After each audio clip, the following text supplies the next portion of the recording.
लागलेला आहे। या ठिकाणी प्रशासनाला मागणी करून सुद्धा जर खऱ्या अर्थानं शासन या आमच्या सर्वसाधारण माणसाकडे लक्ष जर देत नसेल तर खऱ्या अर्थानं 2 तारखेला आम्हाला आंदोलन हाती घेतल्याशिवाय आमच्याकडे काही पर्याय उरलेला नाही आहे। आणि या रस्त्याच्या माध्यमातून बऱ्याच वेळाला या ठिकाणी प्रशासन असेल, त्याचप्रमाणे आमचा जो या ठिकाणी आमदार साहेब असतील, त्यांना पण या गोष्टीची बऱ्याच वेळा कल्पना दिलेली आहे। तर साहेबांनी आम्हाला या ठिकाणी खऱ्या अर्थानं सांगितलं की या ठिकाणी सिमेंटीकरण रस्ता तयार होईल, परंतु हा सिमेंटीकरण रस्ता कधी तयार हो आणि त्या अगोदर जर आमच्या नागरिकांना हातरास या माध्यमातून बरेच ॲक्सिडेंट या ठिकाणी झालेले आहेत। काहींच्या या ठिकाणी पायाला दुखापत झालेली आहे, काहींना या ठिकाणी आपला जीव गमावा लागलेला आहे।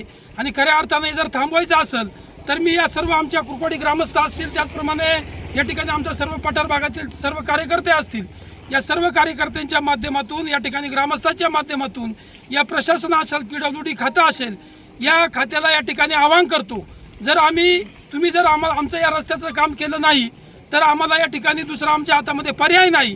आणि मग आम्हाला खऱ्या अर्थानं 2 तारखेला रस्ता रोको करून या ठिकाणी पूर्ण पठारभाग या ठिकाणी जमा करावा लागेल।